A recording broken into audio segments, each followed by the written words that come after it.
Salut, c'est Stéphane Edouard. Alors, tu t'apprêtes, vous vous apprêtez, tu t'apprêtes comme tu veux, à écouter un phone coaching un peu particulier et j'ai ressenti le besoin, une fois n'est pas coutume, de te faire une espèce d'introduction à ce phone coaching. Rassure-toi, ça ne sera pas long.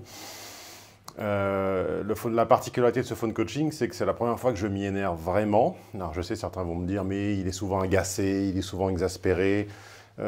Non, là, je suis vraiment très énervé et donc j'ai besoin de quelques secondes de calme avant de vous laisser donc assister, écouter, prendre note et puis juger de la validité ou de l'invalidité, de la pertinence ou de l'impertinence de mon agacement. Alors déjà, il faut comprendre que le sujet dont on va parler aujourd'hui, dont je viens de parler avec cet auditeur, avec ces clients plutôt, ce VIP, est un sujet extrêmement sensible dans un contexte explosif. Ce sujet sensible s'appelle, en sociologie, on dirait l'anomie des modes de rencontre. Dans la vie quotidienne, on dirait la frontière ténue entre la séduction et la drague, et la frontière ténue entre la drague et le harcèlement, notamment dans l'espace public. Oui, il va être question de drague de rue. Donc j'ai besoin que vous compreniez deux choses. La première, c'est que vous compreniez que je ne suis pas au courant des questions qui me sont posées à l'avance. Ça fait partie du jeu, ça fait partie du piment. Je me refuse à préparer les phone coaching à l'avance, justement pour vous offrir la spontanéité de la réaction. Ça serait trop facile sinon. Deuxièmement, donc le contexte, en trois choses plutôt. Donc premièrement, celle-ci. Deuxièmement, le contexte explosif de nombreuses plaintes et organisations coalisées de mouvements visant à protéger, entre guillemets, la bulle et la sphère publique des femmes qui n'ont pas forcément envie de se faire emmerder, menacer, ou les deux à la fois, chaque fois qu'elles se rendent d'un point A à un point B dans la rue. Vous entendrez ma position plus subtile qu'il n'y paraît sur ce sujet dans quelques minutes dans le phone coaching. Je ne suis ni pour ni contre, j'ai un peu une voix entre les deux que je vous expliciterai. Troisièmement, j'ai besoin que vous compreniez que ce coup de gueule, puisqu'il s'agit bien d'un coup de gueule, n'est pas une tentative maladroite de récupération, de jeu ou de manipulation visant à me rapprocher de toute façon de mouvements qui, par définition, ne m'aiment pas. On parle des féministes de genre, par exemple. Donc ce n'est pas un appel du pied, ce n'est pas un appel à les séduire symboliquement. Je sais que ça, de toute façon, il n'y a aucune chance et qu'elles me détesteront quand même. Mais voilà, ce coup de gueule, j'ai vraiment besoin que vous en compreniez la sincérité. Et en dernière instance, troisième ou quatrième point, je ne sais plus, ma maths sup et ma maths spé sont loin derrière moi, j'ai du mal à enchaîner mon 3 et mon 4. J'ai besoin que vous vous demandiez au moment de juger si mon agacement, si mon coup de gueule était justifié ou pas. J'ai besoin que vous vous posiez la question suivante. Est-ce que l'attitude, la stratégie, le comportement que préconise ce client, est-ce qu'il est bon ou mauvais pour la cause? Est-ce qu'il est bon ou mauvais pour lui? Est-ce qu'il est bon ou mauvais pour les 90% de femmes qui vont les conduire, et est-ce qu'il est, ou 99 plutôt, et est-ce qu'il est bon ou mauvais pour la cause des hommes en général, donc de vous qui majoritairement regardez mes vidéos. Donc si vous êtes une fille, j'ai besoin que vous commentiez, que vous validiez ou invalidiez cette vidéo. Donc mettez un avis, même si vous n'êtes pas d'accord avec mon agacement, mettez un pouce vers le bas, mettez un pouce vers le haut, mais mettez quelque chose.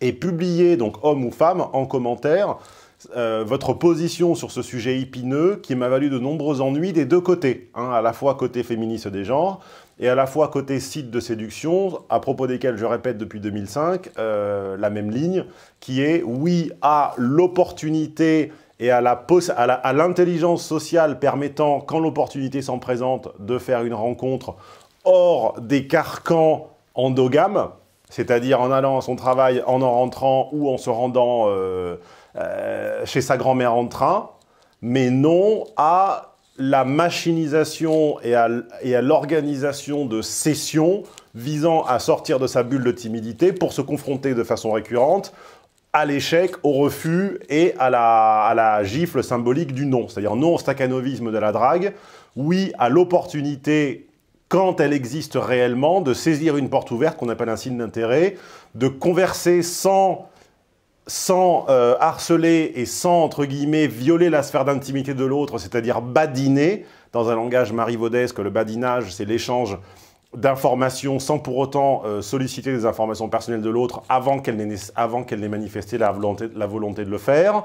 Donc, repérer un beau sourire, repérer un regard, repérer un bon mot, avoir un bon mot au coin de la langue, le partager, avoir une conversation avec une inconnue, sur la base d'un badinage et d'une lecture fine des signes d'intérêt une fois de temps en temps, oui. J'ai plusieurs fois, je le raconterai pendant le phone coaching, fait des rencontres de cette façon-là. Mais se transformer en robot à heure fixe, non. Voilà toute la subtile nuance et voilà l'origine de mon agacement. Je vous laisse maintenant avec ces éléments-là. Pardon, je suis encore un peu énervé. Juger de la pertinence, de l'impertinence de mon propos et de celui du client, dont j'espère qu'il aura l'intelligence de rester client et de ne pas tout à coup, parce que je n'ai pas été d'accord avec lui, résilier la formule et partir tout à coup sous d'autres cieux, où on lui dira au contraire, vas-y, fais du quantitatif, hein, surtout, tu verras, la râteau, ça fait pas mal à la fin. Donc, jugez en votre âme et conscience et donnez votre avis, je suis très curieux sincèrement de le connaître, en commentaire de cette vidéo, là, en positif ou en négatif. Mettez un pouce en haut ou en bas et vous mettez un commentaire exprimant votre position par rapport à ce fait-là. Voilà. Bonne écoute et j'ai envie de dire pardon de m'être énervé, mais je ne sais même pas si c'est finalement la bonne attitude, car parfois il faut savoir également s'agacer. Hein, ça prouve qu'on est en vie, ça prouve qu'on a une ligne et ça prouve qu'on a une conviction. Voilà, bonne écoute. Call from 33685. Allô? Alors, parle. Est-ce que c'est bon là? Oui. C'est pas trop mal. Ça enregistre? Oui, ça enregistre. Alors, comment t'appelles-tu? Quel est ton pseudo? Donc Baptiste. Baptiste, tu vas bénéficier de ce phone coaching car tu es... VIP. Voilà. Réveille-toi Baptiste, hein, tu as mis 5 secondes à répondre. VIP. Alors, tu es VIP. Je rappelle pour les nouveaux, car on m'a signalé à plusieurs reprises que c'était agréable de rappeler de quoi il s'agissait pour les nouveaux, ceux qui découvrent ces fichiers, ces vidéos, ces audios au hasard de l'algorithme YouTube. Algorithme de YouTube qui commence d'ailleurs enfin à nous apprécier, donc continue à mettre les pouces. Donc, un phone coaching, c'est la réponse d'un psychosociologue ou d'un sociologue, une question posée, en l'occurrence Bibi, a une question qui a trait aux relations, que ce soit des relations professionnelles, des relations amicales, c'est-à-dire personnelles, ou des relations amoureuses, c'est-à-dire de couple, de séduction, d'amour, de désamour, de sexe, etc. On écoute ta question et donc, bien entendu, tu n'es pas enregistré à ton insu, je t'ai demandé la permission, vrai ou faux? Ouais. Tu es d'accord, vrai ou faux? Ouais. Et on est parti. Rappelle-toi, quand tu utilises des concepts à moi, que nous sommes écoutés par des gens qui ne les connaissent pas forcément. Donc ne sois pas abscon et n'utilise pas des abréviations que les nouveaux auditeurs éventuellement ne pourraient pas connaître, sinon tu vas m'obliger à les rappeler. D'accord, très bien. Ok, c'est noté. Donc, pour te dresser un peu le portrait, bon, en gros, j'ai deux situations, donc je pense que je vais me concentrer plutôt sur une. À la limite, ce que je peux faire, c'est te dresser en deux mots les deux tableaux et te laisser choisir ensuite lequel serait le plus intéressant à étudier. Qu'est-ce que tu en penses? Est-ce que je fais comme ça? Bah, j'en pense rien, vas-y, parle, commence et puis on verra bien. D'accord, donc en gros, bon, donc voilà, j'ai rencontré deux nanas. L'une, c'était suite le lendemain de mon retour de l'étranger, où j'avais fait une coaching et sur la fille, j'avais rejoint à 12 000 km. Donc le lendemain... Ah, c'est toi. Alors je ne sais plus si je l'ai diffusé ou pas, mais effectivement, je me souviens d'avoir enregistré, mais peut-être pas diffusé, ou peut-être que si, je ne sais plus. Je l'ai diffusé ou pas, ton phone coaching? Mais je ne l'ai pas vu encore. D'accord, il doit être dans la longue liste des phone coaching en retard. Tu as rejoint sur la base de signes d'intérêt très très flous et très très vagues, pour pas dire sur une base d'inexistence de signes d'intérêt. Tu as investi dans un énorme billet d'avion et dans un séjour dans lequel tu n'aurais jamais dû investir, et ton premier amour, ou cette fille pour laquelle tu avais beaucoup de tendresse, elle ne t'a renvoyé que de l'indifférence et tu vas passer un séjour abominable à l'autre bout du monde. Voilà, en gros, c'est ça en résumé. Donc, du coup, pour me relancer, une fois de mon retour à Paris, donc j'étais sur Tinder, bon, j'ai eu un rendez-vous le soir même. Et avec une fille en fait un peu floue, je sais pas trop ce qu'elle voulait, je sais pas trop, je l'ai vu 5 ou 6 rendez-vous. Les rendez-vous venaient aussi de sa propre demande. Elle m'a proposé une balade, elle m'a proposé ensuite d'aller manger, de faire une soirée cinéma. Et puis, bref, j'ai vu une fois chez elle, mais 5 minutes où elle m'avait dit de rester, elle m'a dit qu'elle était fatiguée. Donc alors, soit tu ne l'as pas dit, soit on a encore eu des surprises avec les lignes téléphoniques, mais j'ai pas entendu exactement comment tu l'as rencontrée. Comme il y a eu une micro-coupure à un moment, c'est peut-être de ma faute. Pardon, bah t'as dû le dire, mais alors ça a dû couper, ou le son n'est pas assez bon. Ok, donc ça va être encore une énième galère de confusion sentimentale et émotionnelle à propos de l'investissement des gens qui s'inscrivent à des sites de rencontres, comme le dernier phone coaching que j'ai publié hier ou avant-hier, mais allons-y. Donc voilà, en gros, en 2 mots, voilà, j'ai des signes d'intérêt mixtes. Des signes d'intérêt quoi? Mixtes? Elle vient chez moi, mais des signes d'intérêt, en fait, elle me propose en fait des rendez-vous. Elle me proposait en tout cas. Quel est le mot que tu as employé? Parce que le son de la ligne n'est pas très bon. Quel est le mot que tu as employé? Tu as dit mixte? Des signes d'intérêt mixtes. Mixte, d'accord. Où en fait, voilà, elle m'a proposé des rendez-vous. Elle m'a proposé un truc cinéma, un truc chez moi, un truc et en fait, impossible en fait d'avancer. Quand j'étais chez elle avec moi, je sais pas si c'était des rendez-vous de 2 heures, 3 heures, 4 heures, et impossible d'avancer vers une relation plus intime en fait. Qu'est-ce que tu confirmes à ton insu mon verdict du dernier phone coaching, où j'ai dit que les gens s'inscrivaient sur des sites de rencontres, non pas pour rencontrer quelqu'un, mais pour oublier le quelqu'un précédent dont ils ont cru que c'était le bon et c'était pas le bon. Tu incarnes exactement le prototype de ce que j'ai dit. Voilà. C'est pour ça que je pense que j'ai peut-être parlé de la deuxième relation qui était plus intéressante. Et là, c'est une. Attends, calme-toi. Tu commences une histoire, finis-la. Quelle est ta question? D'accord. Donc par rapport à cette question, à cette fille-là, je sais pas si je dois continuer parce que en gros, voilà, j'ai du mal à avancer vers une relation plus intime. Elle se laisse embrasser, elle se laisse vaguement caresser. Il y a caresser sur des zones, voilà, qui sont pas trop sexuelles non plus, trop chargées sexuellement non plus. Mais en tout cas, je sens que elle a du mal à être plus loin. Style, si je commence à aller vers une zone plus intime. Mais c'est pas qu'elle a du mal, c'est qu'elle en a pas envie. Et 2, pourquoi toi en as-tu envie? C'est-à-dire qu'en fait, ta seule envie, c'est d'oublier la fille pour laquelle tu es parti à 12 000 km, et donc tu as juste envie de baiser une inconnue. Mais tu peux aussi comprendre que cette inconnue n'ait pas forcément envie de se faire baiser. Oui, tout à fait.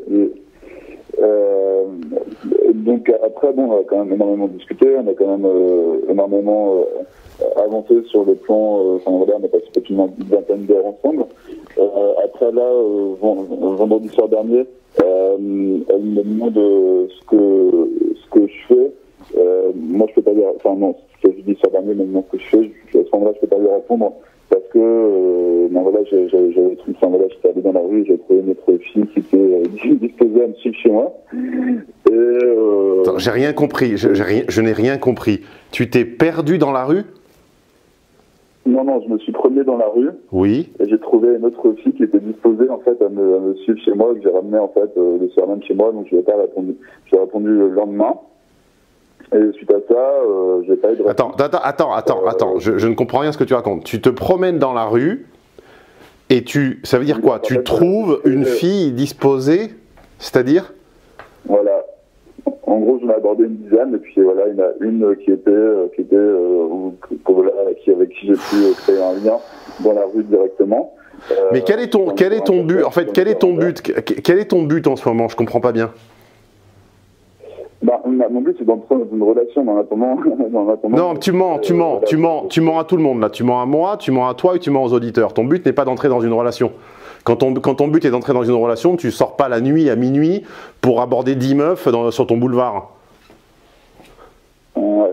Oui, en l'occurrence, il était beaucoup plus tôt que ça. C'était en fait voilà, une session comme tu es à peu près tous les jours, entre 18h et 20h. Donc voilà, j'aborde une dizaine de nanas. Oh mon Dieu, mon Dieu, mon Dieu, mon Dieu. Est-ce que. Mais Enfin. Ouais, ok. Et quel est. Ok, bah vas-y, je sais plus quoi dire. Je t'interromps plus, vas-y, continue. Et donc bref, pourquoi? Parce que où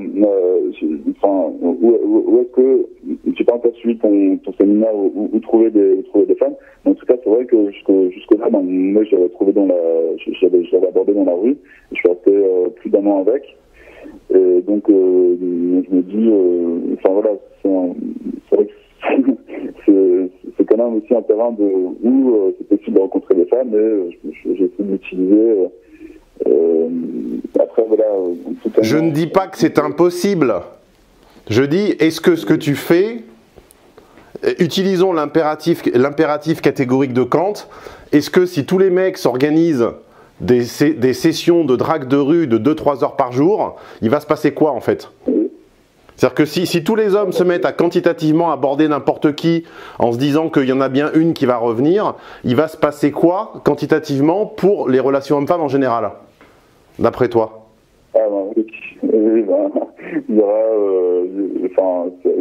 même le problème qu'avec Tinder, où il y a une surdemande masculine contre donc une trop grande opulence. Comment tu arrives, mais comment est-ce que tu arrives à te conditionner et à te mettre dans un état d'esprit pour te dire que toutes les femmes qui passeront par telle adresse ou tel coin de rue entre telle heure, tel jour, seront à ton goût et que tu auras envie de les aborder? Je ne dis pas que c'est impossible. Je suis le premier à avoir dit et à avoir défendu qu'il est possible, quand les circonstances s'y prêtent, une fois de temps en temps, sur un coup de cœur, de rencontrer quelqu'un dans un lieu public ou dans la rue, mais pas en mode stakhanoviste et pas en se préconditionnant à en aborder un certain nombre. Ouais. Comment est-ce que tu as... T'es le même mec qui est allé faire... j'allais dire faire l'AFC, c'est du vieux jargon, mais tu es le même mec qui est allé faire la serpillière, vendre son ego au diable et t'écraser comme une merde et à prendre un billet d'avion à partir à 20 000 bornes, ou à 12 000, ou à 10 000, ou à 8 000, pour supplier une fille qui ne te donnait aucun intérêt de t'accorder une semaine de vacances et elle t'a humilié à te laisser dormir sur un lit de camp, sur le canapé ou que sais-je. Et maintenant, tu es le même qui va en emmerder d'autres dans la rue de manière stakhanoviste, à heure fixe, en te calant derrière un arbre. Mais est-ce que tu es bien certain d'avoir compris ce que j'enseigne? Est-ce que tu es vraiment certain d'avoir compris la philosophie que je défends depuis maintenant 11 ans? Non, c'est pas sûr. Après, j'ai fait de m'informer, j'ai téléchargé les séminaires depuis ceux que tu m'avais conseillé. À quel moment, ou depuis 11 ans, à quel moment, dans quel séminaire, dans quelle vidéo, dans quel phone coaching, dans quel article, j'ai dit qu'il fallait faire du stakhanovisme de drague de rue et aller aborder toutes les femmes qui passaient par une adresse précise, un jour précis, entre une heure et une autre? À quel moment j'ai dit ça? Non, à aucun moment. Mais est-ce que tu te rends compte que 1, ça les emmerde elles, 2, ça emmerde les hommes indirectement parce que ça abaisse les chances de tout le monde, et que même toi, tu ne te fais pas du bien, tu deviens une espèce de robot. Tu deviens un robot à calculer tes opportunités et à encaisser des échecs, parce que tu prends 9 échecs sur 10 minimum, et me dis pas le contraire, tu prends 9 échecs sur 10, et donc tu te fracasses l'ego, un peu comme un boxeur qui aurait une mauvaise garde, et qui veut se dire qu'au bout d'un certain nombre de coups, il ne les sentira plus. Mais quel est ton intérêt? Quel est ton but? Il y a 2 semaines, tu étais en train de te ridiculiser à l'autre bout du monde, à te faire humilier par une femme dont tu aurais dû décoder les signes d'intérêt et de désintérêt à des kilomètres, ce qui veut dire que tu dois améliorer ta compréhension fine de la relation et du langage homme-femme.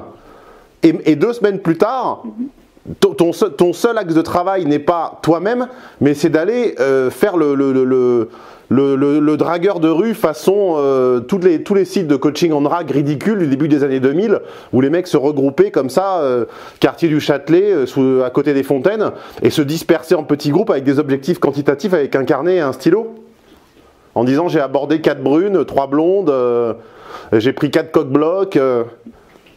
Mais c'était déjà, je dénonçais déjà cela à l'époque.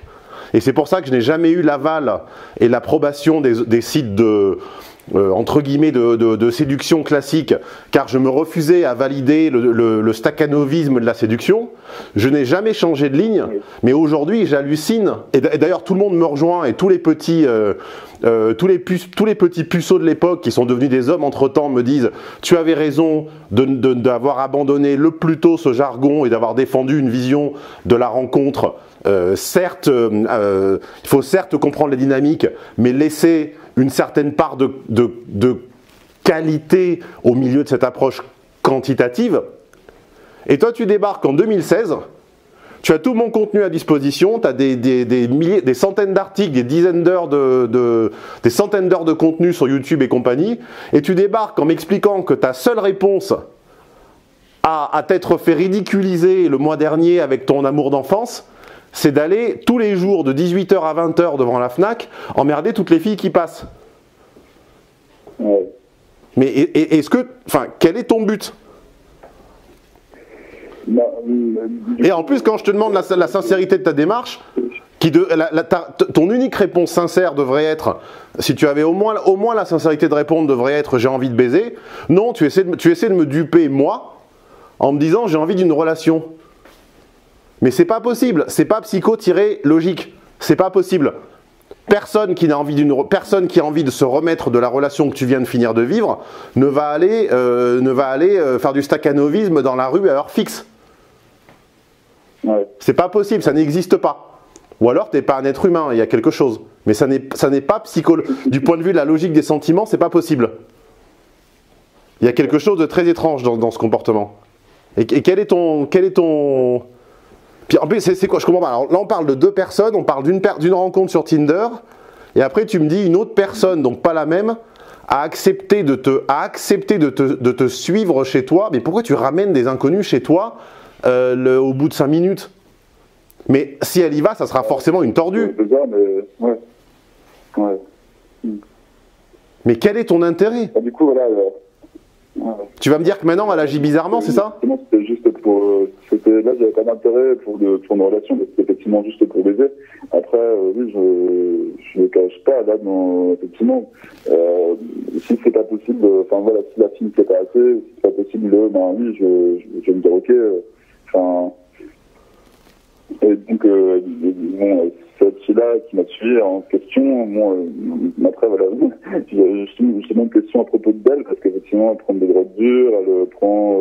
Voilà, ben voilà, qu'est-ce que je viens de dire il y a 2 minutes? J'ai dit pour te suivre, c'est que c'est une tordue. Résultat, 2 minutes après, tu me dis, ben, elle prend des drogues dures et c'est une paumée. Ben évidemment.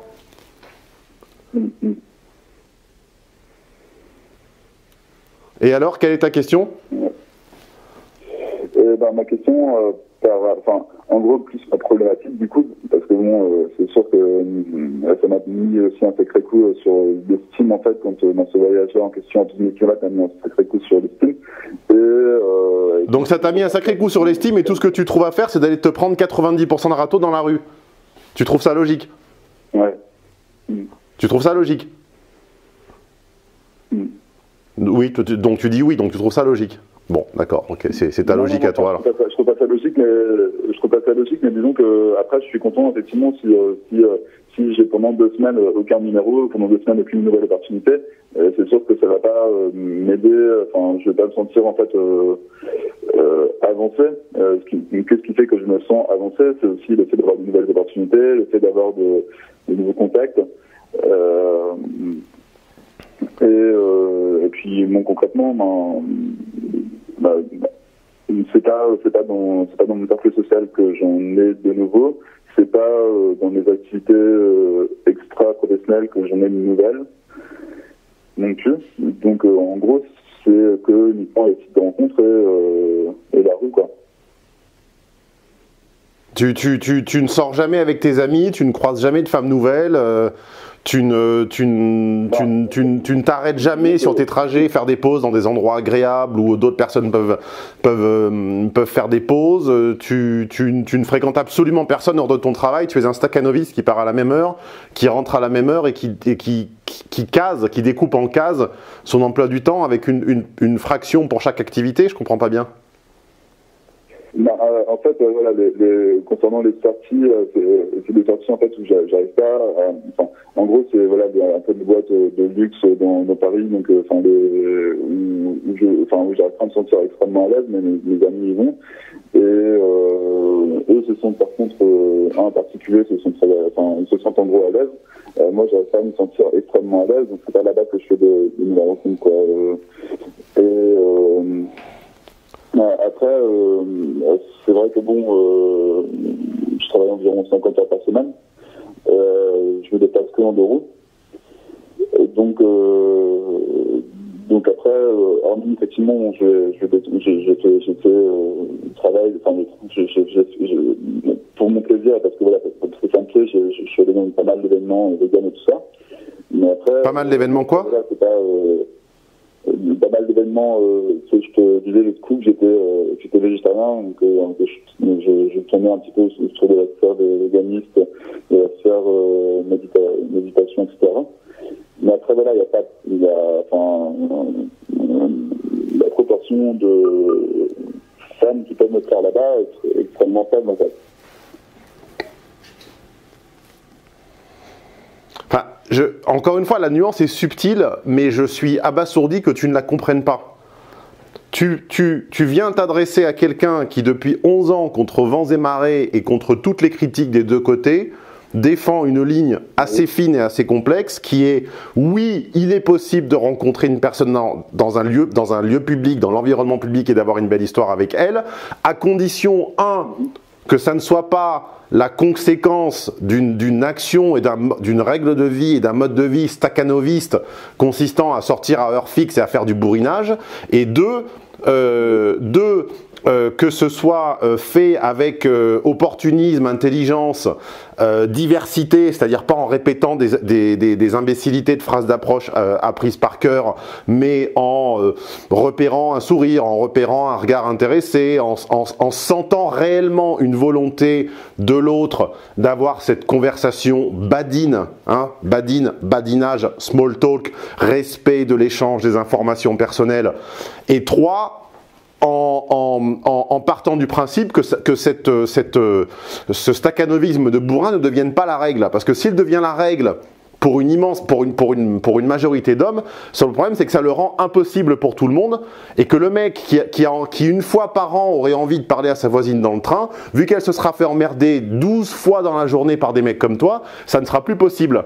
Et donc quand on défend cette ligne qui énerve tout le monde, puisqu'elle énerve à la fois les féministes pour qui ça devrait être interdit, et à la fois les sites entre guillemets de séduction pour lesquels ça devrait être la règle, quand on essaie de défendre une ligne honnête, intègre, que l'on pense être la meilleure depuis 10 ans et qui est subtile, et quand on a un client a fortiori VIP qui appelle en disant « je comprends pas, je rencontre que des tordus parce que j'aborde 12 filles par heure entre 18h et 20h à la Fnac », est-ce que tu peux comprendre que ça puisse être un poil agaçant?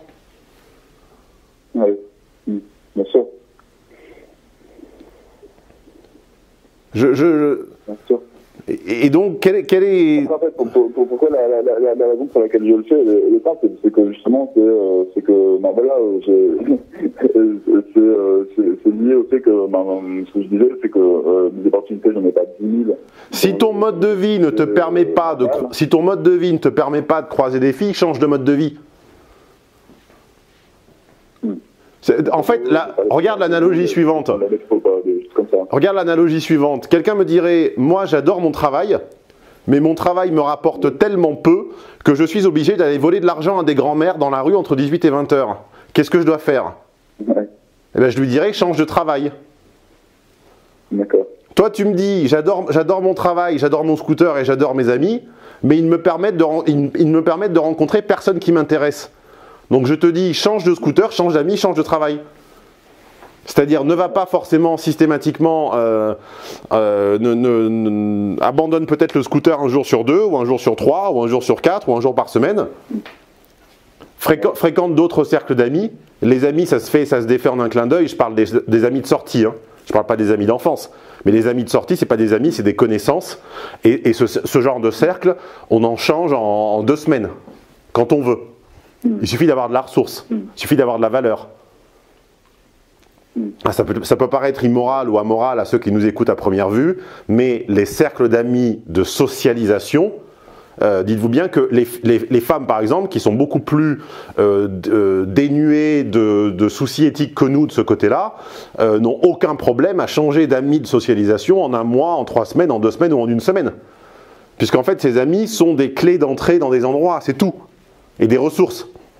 Ouais. Donc si tu as un peu de ressources, puisque on devine entre les lignes, en tout cas d'après les endroits où tu sors, tu manifestes que tu as un petit peu de ressources sonnantes et trébuchantes, il n'y a aucun problème à changer de cercle d'amis. Ce sont des gens qui, de toute façon, on connaît la musique, du moment où ils se mettent en couple, tu ne les revois plus jamais, puisqu'ils ne sortent plus.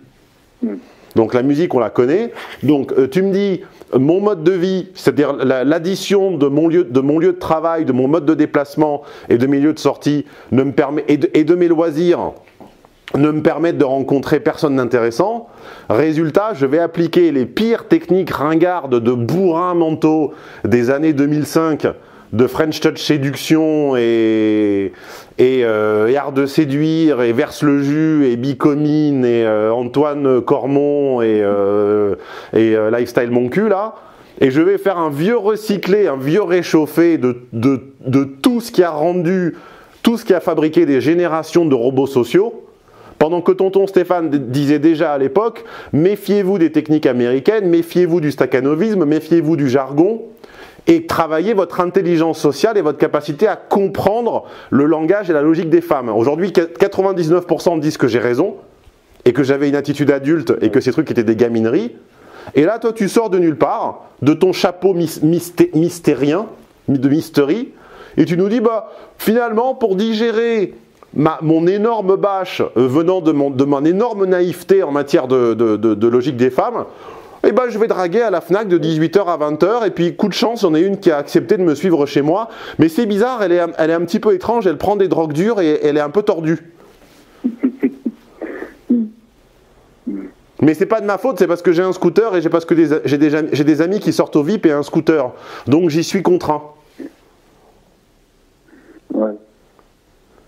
Je pense que tu as fait des choix dont tu ne supportes pas les conséquences. Choisir, c'est délaisser.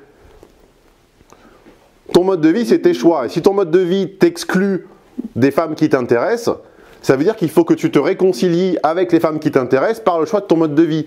Et comme je l'ai déjà écrit dans mon premier livre, L'homme idéal, j'en profite pour dire que je sors un second, au printemps. Donc comme j'ai déjà écrit dans mon premier livre, L'homme idéal, le secret, c'est que les femmes qui te plaisent se trouvent dans les endroits qui te plaisent.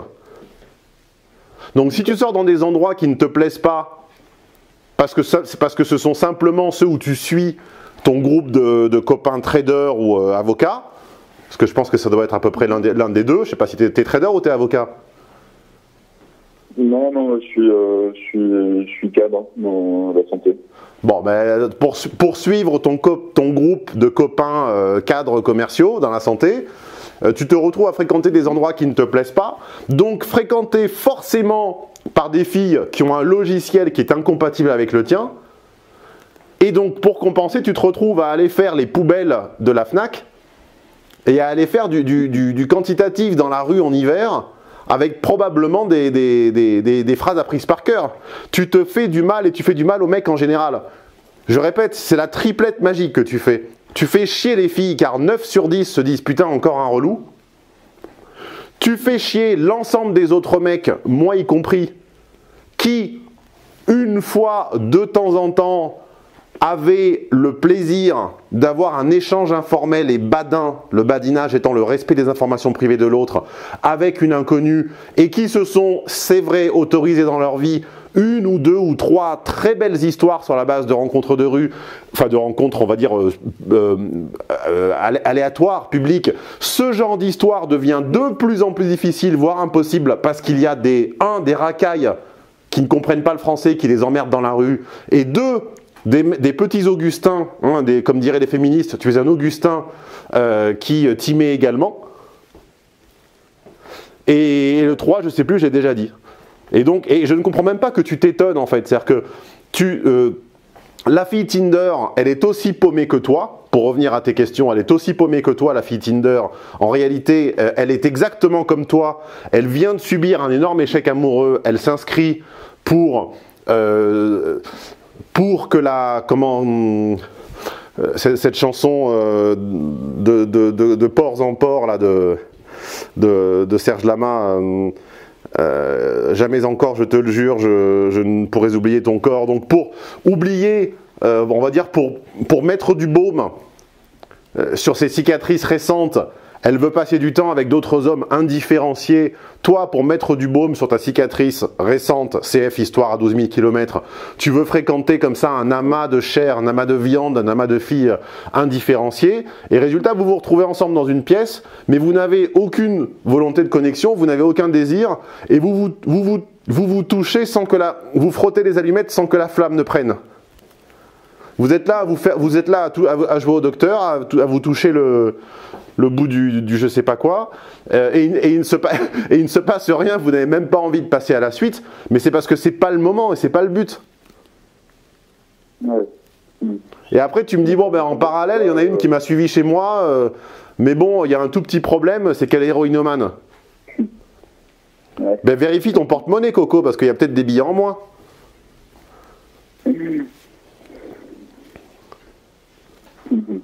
Ah, donc en gros, pour toi, la première table de Tinder, en gros, c'est là, bon, j'ai pas de réponse depuis 3 jours. En gros, concrètement, je laisse tomber. Sur les sites de rencontres, on rencontre des gens cassés autant que soi. Je l'ai déjà expliqué dans un phone coaching récent. Tu devrais écouter mes phone coaching. J'ai l'impression que ce n'est. J'ai écouté Tinder, Atom, j'ai écouté. Voilà.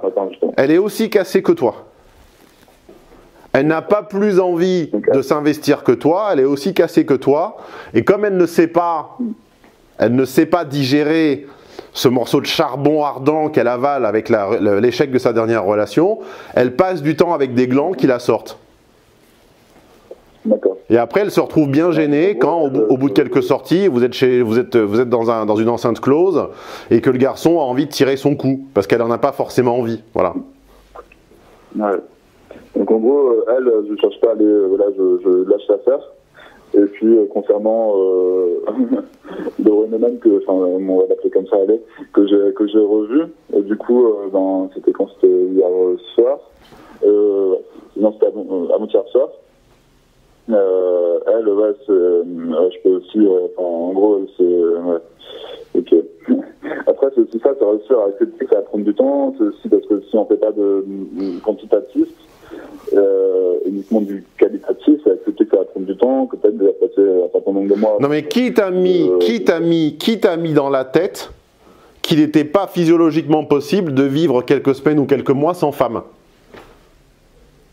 Ah ben oui, ça c'est un gros problème. Ça, c'est un gros problème. Qui te l'a mis dans la tête? Parce que c'est très moderne comme conception, c'est la justification d'énormément d'agressions et d'énormément de violences. Tous les derniers procès en Europe centrale et notamment en Allemagne d'agressions sexuelles par des populations qu'on appelle les migrants, hypocritement, la ligne de défense de leur avocat, c'était toujours les pauvres, ils n'ont pas eu de relation sexuelle pendant 2, 3 ou 4 mois. Ouais. Mais depuis quand est-ce qu'il est insupportable à un homme de survivre physiologiquement? Depuis quand est-ce que ses bourses explosent quand il n'a pas eu de relation pendant 4 mois? Il y a eu des périodes de ma vie où j'ai pas eu de relation pendant quasiment 1 an. D'accord. Et je connais des hommes et des femmes, notamment des femmes et notamment extrêmement belles et extrêmement séduisantes, qui n'ont pas eu de relation pendant 6 mois, pendant 1 an. J'en connaissais même une pendant 1 an et demi ou près de 2 ans. Oui. Il y a des univers, il y a des intermondes, comme dirait Nietzsche, à se construire hors de la relation purement évacuation de cavité, évacuation de bourse, quoi, tu vois. Enfin, l'hypersexualisation de la publicité, de la télévision et de la pop culture fait croire à tout le monde que si on n'a pas vu un corps dénudé pendant 2, 3 ou 4 semaines ou mois, on n'est plus un homme. Ouais. Mais je te dis, mais Ça, en fait, c'est ça. arrêtez de gober, Justement, c'est ouais. arrêtez de gober l'idéologie de l'époque. C'est-à-dire que pour avoir un homme normal, qui n'est pas une superstar, CF, mes podcasts sur le pouvoir de séduction et de domination symbolique de la superstar, un homme normal qui n'est pas une superstar ne peut pas avoir des propositions sexuelles diverses et variées tout au long de l'année, une par semaine. Ça n'existe pas. Ouais. D'accord ? D'accord. Ça n'existe pas, c'est pas normal, c'est pas logique. Quoi que t'en fasses croire les publicités et quoi que t'en fasses croire tes amis qui mentent à ce sujet, Ouais. qui mentent à ce sujet, c'est un mythe. C'est du mytho, mytho. C'est de la mythologie, c'est un mythe, c'est de la mythomanie. Ouais. Un homme normal, une fille peut effectivement avoir à l'aise. C'est déjà la base, quoi. Une fille peut effectivement avoir, et c'est toute la subtile et l'extraordinaire différence entre la conception masculine et féminine des relations, c'est que les femmes ont plus de propositions qu'elles n'en souhaitent et les hommes en ont moins qu'ils ne le souhaitent. Et cette différence entre l'excès d'un côté, l'abondance d'un côté et la pénurie et la pénurie de la frustration de l'autre, c'est cet angle d'attaque qui est la base de la compréhension du logiciel masculin et féminin. Persuader les hommes qu'ils ne vont pas survivre et que leurs spermatozoïdes vont devenir fous et que leurs bourses leurs cavités testiculiennes vont exploser sous la pression parce qu'ils n'ont pas vu un corps féminin pendant 2 ou 3 mois, c'est la porte ouverte à toutes les agressions, à tous les comportements les plus débiles et les plus violents de H. Et je sourcerai sous cette vidéo, pour ceux qui en doutent, je sourcerai les faits divers malheureux où des jeunes filles, voire parfois, si j'ai bonne mémoire, un enfant, a été violé par un migrant, on va dire, d'origine évidemment toujours floue, dont la ligne de défense de l'avocat était que le pauvre n'avait pas eu de relation sexuelle pendant 4 mois. Et je crois qu'il a écopé d'une peine extrêmement faible, à la limite presque de la décharge, quoi, il a presque été relevé de ces accusations. Oui. Donc cette histoire de il me faut absolument de la chair pendant 2 semaines fait du mal à toi ou aux autres. Ça ne peut pas te rendre plus intelligent émotionnellement, or c'est ce dont tu as besoin. Ça ne peut pas faire du bien à la pauvre fille qui se retrouve être ta chair à canon, et ça ne fait indirectement pas du bien à nous les hommes non plus. Ouais. Tout homme a du H pur et tout homme a une part de chasseur et de charognard en lui qu'il doit réfréner. Ouais. Tout homme a une part de salaud brutal en lui qu'il doit réfréner, et toute femme a une part de pute vénale en elle qu'elle doit réfréner. Ouais. Aucun homme ne doit se laisser aller à sa nature H pure qui est de dictateur, en carton, en papier. CF podcast sur les pervers narcissiques, S03, E03 je crois. Et aucune femme ne doit se laisser aller à sa nature F pure de courtisane. Ouais. Tu soignes le mal par le mal, là, ça ne sert à rien ce que tu fais. Et en plus, c'est assez insultant pour la pédagogie dont je m'estime faire preuve, que de venir vers moi avec des solutions de 2003 que je condamnais déjà à l'époque. Ouais. Ouais. Tu as d'autres questions ? Non, ça répond bien. Après, voilà, ça va être... du coup, le travail, c'est ça. Ça va essayer de fonctionner avec un compteur dans la tête. Ça fait 1 mois, ça fait 2 mois, non, ça fait 3 mois. Ça, c'est un gros travail. En tout cas, pour moi, j'ai l'impression que c'est un gros travail. Après oui, il faut le faire. Hein. Mais bon. Passer plusieurs mois sans relation sexuelle, c'est la normalité. La société qui te fait croire le contraire, pour un homme, hein, non, mais pour une femme également, la société qui te fait croire le contraire te ment. Tu n'es pas un animal. D'accord. Il y a que les animaux qui se montent, qui se montent comme ça dans des saillies rapides sous les arbres avec une structure hiérarchique très claire où les femelles ne peuvent pas se refuser. Tu n'es pas un animal. Non, non. J'ai toujours dénoncé les comparaisons animales, donc ne te comporte pas comme un animal. Comporte-toi comme un homme, mûr, mature, accepte la phase de solitude qui n'est que la punition de ta naïveté et des erreurs que tu as commises avec la précédente. Mature un peu tes choix, ouvre ton mode de vie à des rencontres réelles et un minimum qualitatives, ce qui ne veut pas dire que tu ne puisses plus jamais sourire ou faire un bon mot avec une femme croisée dans un lieu public. Ce qui veut dire que si tu te fixes des rendez-vous avec toi-même à embrasser le trottoir et à y lancer un piège et des filets dans lesquels tomberont des pauvres proies, tu vas vers la folie. Ouais. Tu vas vers la folie douce. Car tu ne comprendras toujours rien aux femmes, car tu ne tomberas que sur des paumés, des cas sociaux, des drogués, qui par leurs attitudes en seront tellement loin du centre prototypique de F que tu y comprendras encore moins. Tu as besoin de femmes qui t'apprennent les femmes en se comportant comme des femmes, pas d'héroïnomanes paumées et sans logis. Parce qu'en général, ça va ensemble. Ouais. Après, c'est vrai que j'ai eu des belles rencontres aussi dans la rue où effectivement c'était qualitatif et où c'était effectivement c'était en avoir des mille pour en avoir une comme ça, quoi. Où ça peut avancer, où ça peut être intéressant, mais après... oui, mais tu fais quoi des 999 autres que tu as fait chier et que tu éloignes encore un petit peu plus de la belle rencontre, parce que quand un mec vraiment sincère se présentera à elle, comme 12 000 connards les auront gonflés avant, elles ne le regarderont même pas, elles ne lui adresseront même pas la parole. Ouais.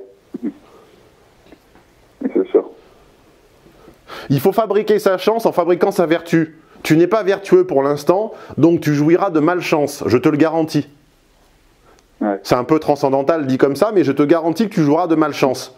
Tu jouiras de malchance personnelle, amoureuse ou professionnelle, ou les trois, mais tu jouiras de malchance que tu ne comprendras pas.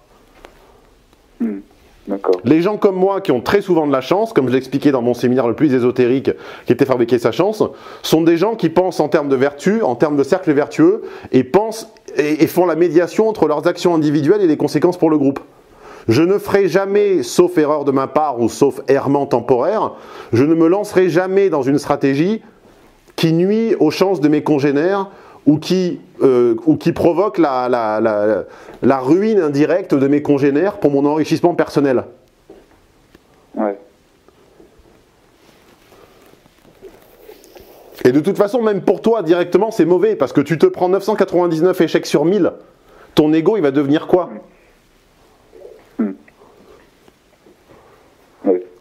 Tu penses que c'est avec ça que tu vas surmonter ta folie de billets d'avion à 10 000 km, là?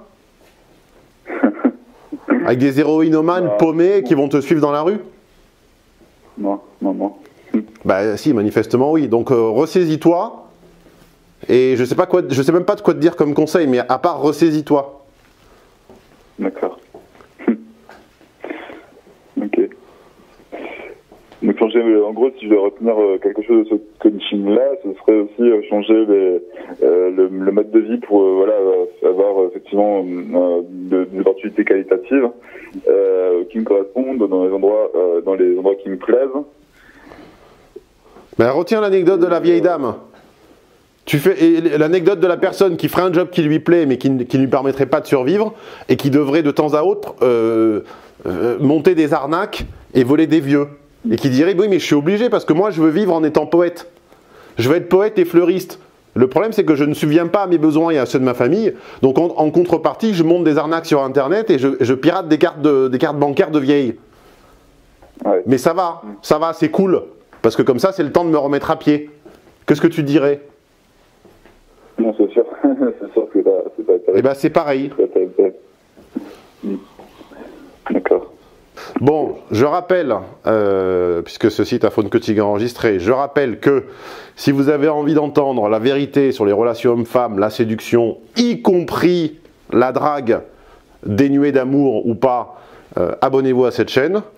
Le prochain Phone Coaching sera posté rapidement si et uniquement si cette vidéo recueille beaucoup de pouces ou de pouces bleus, comme dirait un certain youtubeur.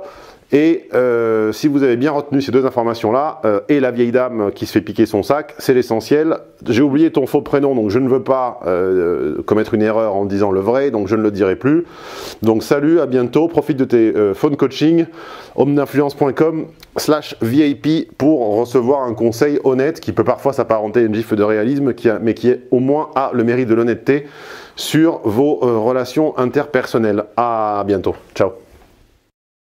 Ce que vous venez d'écouter s'appelle un phone coaching. J'espère non seulement que ça vous a plu, mais que ça vous en a appris sur les relations hommes-femmes. Pour en écouter un autre, rendez-vous ici ou ici. C'est YouTube qui choisit la playlist des phone coaching, à ma gauche ou à ma droite. Pour écouter une vidéo du même genre ou sur le même thème, pareil, YouTube a choisi, cliquez à ma gauche ou à ma droite.